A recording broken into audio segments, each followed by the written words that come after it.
History of Pleasant View Point. Okay, so years ago, we lived in North Ogden. Then we moved to Ogden, but my wife got a studio at the store, at the Pleasant View store over in Pleasant View. It was a little store there next to the kind of a barn-looking place. It was a dentist office. But anyway, in the bottom of the store, she taught clogging, and we had a clogging studio there. It's a small studio, maybe 20 students or so. But anyway, I was looking for a place to rent my roofing yard. So right next door, she says, hey, next door, there's a place, there's a little open area. You could probably rent that for, whatever. So I talked to the guy, Ted Burrell, I believe his name was. And I rented that place for $100 or $150 a month. It was just a little, maybe 50 by 50, 60 by 60 place, something like that. But anyway, it was nice. Nice little kind of fenced in area. And I thought that was really cool. Well, anyway, I was paying, like, say, $150 a month or something like that. Maybe $100 a month. I don't remember what it was. It wasn't much. And I had all my roofing equipment there. It was great. So anyway, I just happened to notice out on the street that the other small piece of property was for sale.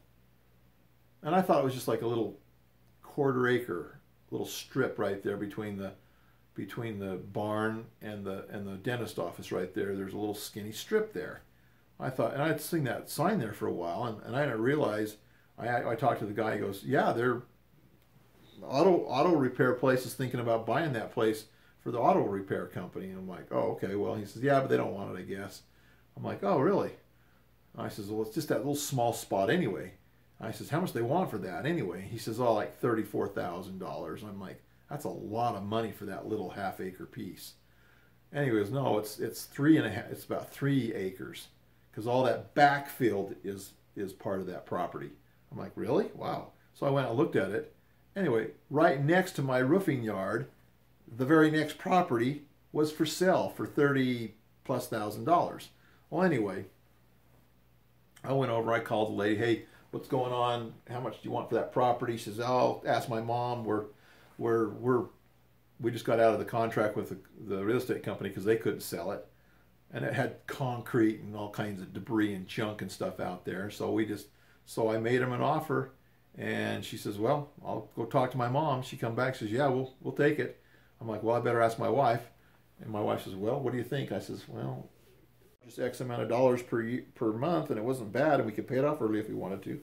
Anyway, so we bought that piece of property. It was wonderful. But we buried all the concrete. We smoothed it out. It's a beautiful field now. It looks like it's just grass now. It used to be hay and wheat and stuff, but now it's just turned into a big grassy field.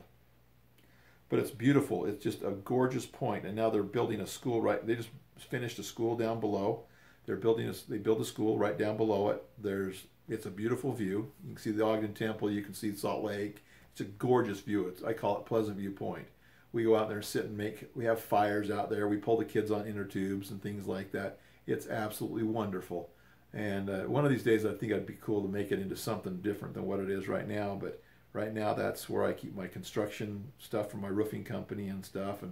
And it's been a real huge blessing to have Pleasant View Point.